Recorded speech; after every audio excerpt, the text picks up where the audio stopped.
ایک کنجوس کے گھر کوئی مہمان آیا تو اس نے اپنے بیٹے سے کہا کہ آدھا کلو عمدہ قسم کا گوشت کہیں سے لے کر آؤ۔ بیٹا بازار گیا اور کافی دیر بعد خالی ہاتھ گھر لوٹ آیا۔ کنجوس باپ نے پوچھا، گوشت کہاں ہے؟ بیٹا بولا، ابا جان میں کسائی کے پاس گیا اور اسے کہا جو سب سے عمدہ گوشت تمہارے پاس ہے وہ آدھا کلو دے دو۔ کسائی نے کہا، بے فکر رہو، میں تمہیں ایسا گوشت دوں گا کہ گویا مکھن ہو۔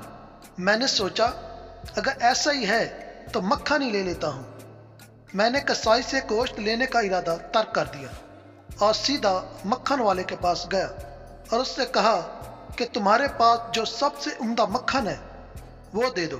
مکھن والے نے کہا، بے فکر رہو، میں تمہیں ایسا مکھن دوں گا کہ شہد ہو۔ میں نے سوچا کہ اگر ایسا ہی ہے تو پھر شہد ہی خرید لوں۔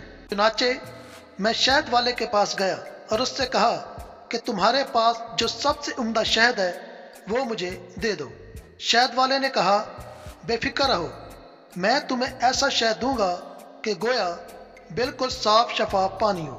میں نے سوچا اگر یہی قصہ ہے تو پانی گھر میں ہی موجود ہے، اس لیے میں خالی ہاتھ واپس آ گیا۔ کنجوس باپ کہنے لگا، واہ بیٹا، یہ تو تم نے بہت عقل مندی سے کام لیا، مگر ایک نقصان پھر بھی کر دیا، وہ یہ کہ ایک دکان سے دوسری دکان جانے میں تمہاری جوتی گھس گئی ہوگی۔ بیٹا بولا، نہیں ابا جان، ایسا نہیں ہے، میں تو مہمان کی چپل پہن کر گیا تھا، اس لیے کوئی نقصان نہیں ہوا۔ بیچارہ مہمان جو بڑی دیر سے کھانے کے انتظار میں بیٹھا ہوا تھا فوراً اٹھا اور اپنی منزل کو روانہ ہو گیا کہ کہیں کوئی دوسرے وقت کھانے کے انتظار کے لیے مزید تکلیف نہ برداشت کرنا پڑے۔